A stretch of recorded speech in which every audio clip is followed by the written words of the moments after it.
Hi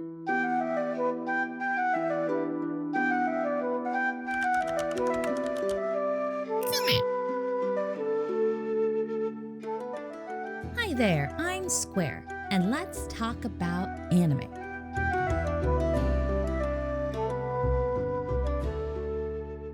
This week we have Yashahime episode 21, and is this really the same anime we've been watching this whole time? Last week we had probably the best episode of the season, and now this week we have one that could top even that. 2 episodes in a row that were miles ahead of every other episode in the series. They almost seem like they don't fit. Like they were made by different showrunners. What's going on? Not that I'm complaining.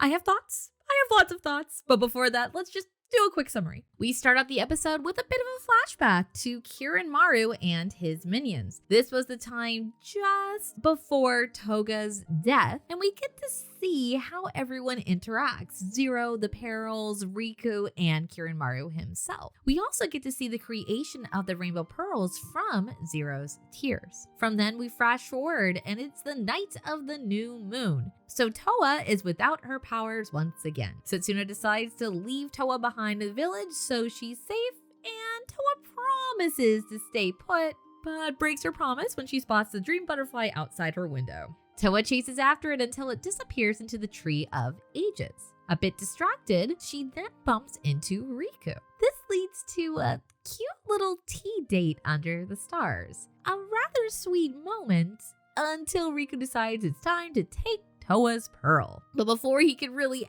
act, Totetsu shows up. He's aware of Towa's new moon time and has planned this attack while she's vulnerable. But Riku jumps in and protects Towa. A huge battle ensues, and Riku saves Towa multiple times to the point where he ends up struck in the back with poison wasps, leaving him injured and hurt. This time it's Towa who has to rescue him, and she attempts to assist him in escaping the attacker. Unfortunately, Totetsu catches up and Riku has to turn to face him once again, instructing Towa to run away. Luckily, the arrival of Miroha and Setsuna, who quickly jump in the fray, and as they do, the sun rises, and now Totetsu is vastly outnumbered, so he turns to run away. This time, though, Riku doesn't let him, and this seems to be the end of the last peril. As the battle winds down, Setsuna tells Riku to leave, saying he smells of Maru. Riku obliges, but before he can go, Towa gives him her pearl, ending on a sweet, romantic note. Until she fully realizes the situation and immediately regrets it. But most important of all, Miroha got her bounty! Such a good episode. So many of the things that as a community we've had problems with, that we've complained about, were not present in this episode. The pacing was great. It flowed well. And so many things we've been wanting to see and know and just have the characters experience happened. Let's start with backstory. We got so much of it. We got to see Maru with his perils, and Zero and Riku. Just seeing that dynamic really put so many other scenes into context. The disdain that Kantan and Kiyuki showed for Riku was palatable. They both seemed really upset that Maru seemed like he favored Riku above them. This makes Riku's past interactions with the perils make more sense. There's always been a huge sense of distrust and dislike whenever the Perils and Riku were together. And with these relationships dynamics in mind, it sheds some light on why this is all happening. We also got a lot of Riku's backstory, how he was heavily influenced by his Madam Zero. He seems to have a huge amount of respect for her, and it looks like a lot of his thoughts around love and life and death are based on her teachings. She seems to be a very important person in Riku's life, which leads us to his apparent quest of seeking out the Rainbow Pearls. It's for her. Now we know why. Now we know why it's so important to him. The day she cried and they were created, she seemed to have lost a big part of herself. And it looks like Riku might be trying to get it back. And with this backstory context, it makes sense, and all of this seems to matter now. I'm not sitting here like I usually am, just wondering why all this is happening and wildly speculating. Things are shown to us, explained to us, and it makes me care. And even with all these reveals, Riku's still a huge enigma, but his character was still able to show through. He was still able to keep that charm and mystery while still showing us his personality and motivations, and it makes me feel for him. A boy who has a mixed up view of the world and doesn't seem to value himself at all, barely considering himself alive. He's just a puppet, which I have a lot more to say about, but we'll get to that later. And yet, he still saved Towa's life again and again, and pretty much confessed his feelings for her. Feelings he doesn't quite understand himself, but he still did all this. Risked himself and showed some real sincere gratitude at the end. All of this has made Riku so much more likable. The writer's giving us so much through backstory and his words and his actions. We can understand his character a little bit and can begin to actually care for him. And I could say the same about Towa. This entire series, Towa has lived in Setsuna's shadow. And not because Setsuna's so much stronger of a character, but because Towa continuously put herself there. Every choice she made was seeming to be centered around Setsuna, leaving the modern day because of Setsuna. Putting herself in danger in order to search for the dream butterfly? Done for Setsuna. Seeking out one of the most powerful demons in the land and taking him on, even if it meant her death? For Setsuna.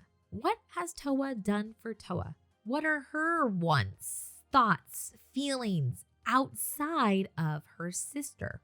I have watched and analyzed every single episode so far, and I don't know if I can answer those questions. This episode, we saw a different side of Towa.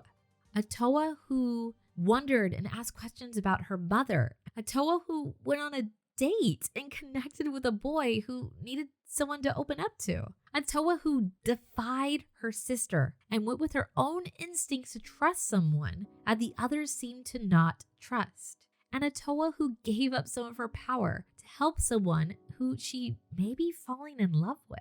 This side of Towa, all of these layers that we got to see were lovable. She felt like a real person. This showed so much of her that we should have seen all along. And finally, we get to see one of the girls care about their parents. It's episode 21, and this is the first time one of the three girls has asked about their mother or father. Towa connected with Kaede and wanted to know more. They had a sweet moment. Towa learning about what happened to her mother, what her mother was like. She wanted to know, were they similar? Some very human questions were asked that should have been asked so long ago. But even with all these reveals, we're still left with mystery. We don't know what the rainbow pearls really are or what they're capable of. We don't know what happens when they all are brought together.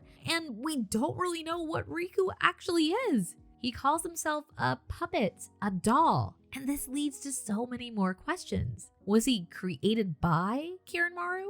For Kiranmaru? In his image? With a part of him or his powers? Is this why they smell alike? If that's the case, what will happen to Riku if Kiranmaru is killed? Does Riku know? Is this the outcome Riku's looking for? When I like a series, I want questions, I want answers, I want these to lead to more questions, I want to care. And the first 19 episodes, we got this, but at a snail's pace. So slow, in fact, that many people gave up on the series entirely. This is how the show should have been done all along. We should not have had to wait until the last 5 episodes for these connections with the characters. I can now say, I like Towa. I like Riku. I like Setsuna. Could I have said this at the beginning of the series? What about 10 episodes ago? What about 5 or 3? No, I can say it now. But with just 3 episodes to go, that's what frustrates me the most. But let's wrap things up by talking about the art. And the art is not terribly matching with today's episode, but it was one that was inspired by an episode a few ago.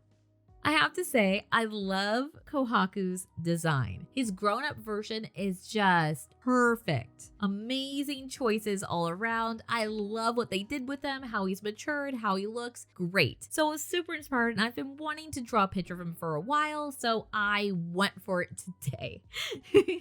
And I wanted to do something a little different with the coloring. I kind of wanted it to have a grayscale manga type of flair to it, really playing with the deep blacks as well in the hair with the white bright highlights. It was a fun challenge. Since this isn't a manga, I can't help but wonder what these characters would look like and come across, and it's fun to play around with these ideas sometimes.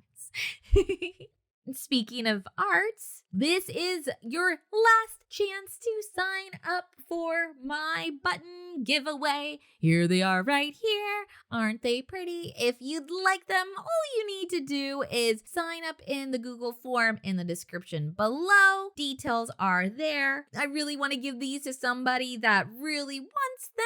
So I'm really excited to be able to do this for our community as a thank you for all the support and everything else so far. And speaking of support, see these segues? They're all leading into each other. You can show support for the channel by liking, subscribing, commenting, all those great YouTube things. And I want to thank you for joining me today. I hope to see you all again. And please have an artsy